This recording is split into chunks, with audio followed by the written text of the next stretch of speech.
मेरी राय ये है कि हर प्रधानमंत्री देश का 15 अगस्त के दिन लाल किले से मुल्क की आवाम को, जनता को अपने भाषण के जरिए ये बताती है कि उनकी सरकार ने क्या किया या क्या करने वाले हैं। एक रिवायत रही है। मगर प्रधानमंत्री 15 अगस्त के दिन 2025 में खड़े होकर आरएसएस की तारीफ करना, उनके 100 साल के मुकम्मल होने पर उनके बारे में प्रधानमंत्री ने देश को जो बताया है, मैं समझता हूं कि ये हमारी जंग आज़ादी की जद्दोजहद की एक बहुत बड़ी तौहीन हुई है।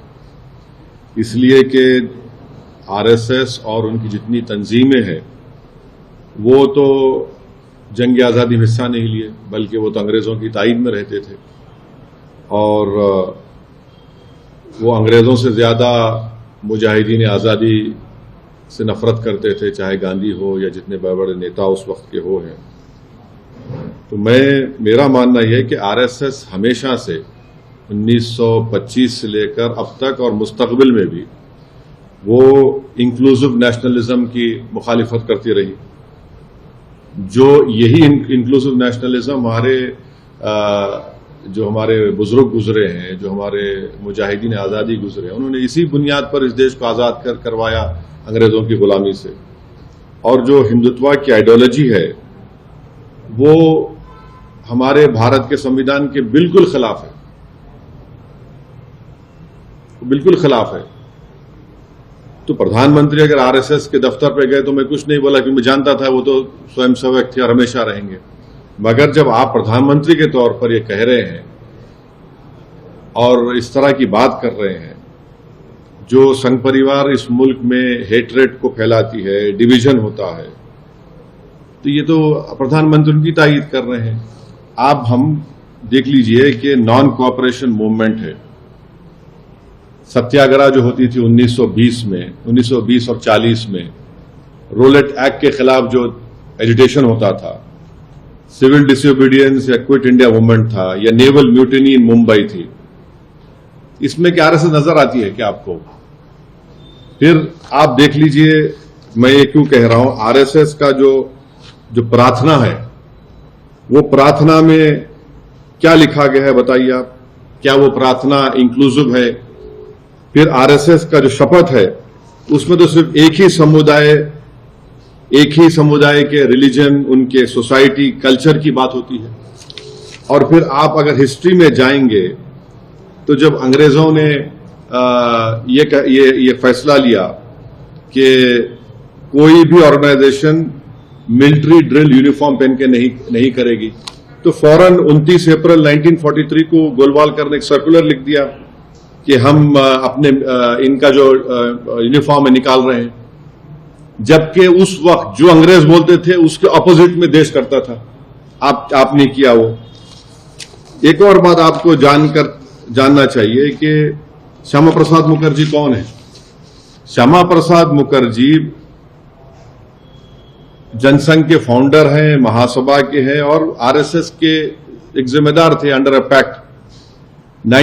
दिसंबर 1941 में श्यामा प्रसाद मुखर्जी बंगाल कैबिनेट में मंत्री बने। कौन उसको हेड कर रहा था? फजलुल हक। ये कौन था फजलुल हक? ये फजलुल हक वही आदमी था जो पाकिस्तान के रेजोल्यूशन मुस्लिम लीग के सेशन लाहौर में मार्च 1940 में मूव किया था। आप बताइए फिर आज प्रधानमंत्री इनका बात कर रहे हो। दूसरी आखिरी बात, ये जो प्रधानमंत्री कहते एनजीओ, आपको इनकी हिस्ट्री अगर मैं, क्योंकि वक्त नहीं है, मुख्तसर से अल्फाज में कह रहा हूं कि आरएसएस ने जो मिसलेनियस एप्लीकेशन नंबर 17 1978 में जो डिस्ट्रिक्ट जज नागपुर के सामने फाइल किया था, राजेंद्र सिंह ने फाइल किया था, जो बाद में बाला साहब द्योरस जो उस वक्त सरसंघचालक थे, उनके बाद वो सरसंघचालक बने। उन्होंने क्या लिखा पढ़ लीजिए आप। कॉन्सेप्ट ऑफ हिंदू नेशन के बारे में उन्होंने क्या कहा था।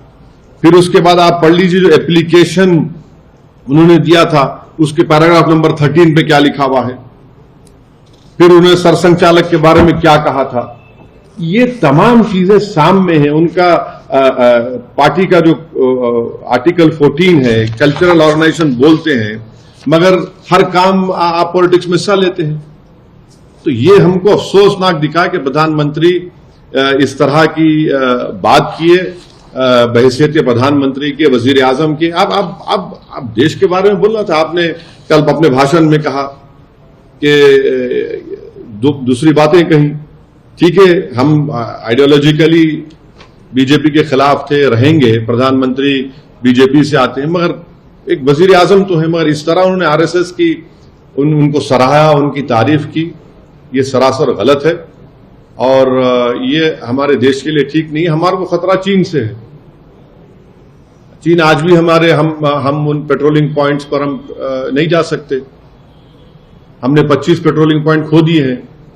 और जो ऑर्गेनाइजेशन देश में अपनी आइडियोलॉजी की बुनियाद पर निफाक पैदा कर रही है, इख्तलाफात को फरोग दे रही है, हेटरेट में इजाफा कर रही है, कई मसाजिद पे केसेस डाले जाते हैं, दरगाहों पर 500 साल पुरानी दरगाह पर वहां पर खबरों को तोड़ा जाता है। कौन है ये लोग? ये तो सब इनका ताल्लुक आरएसएस से है।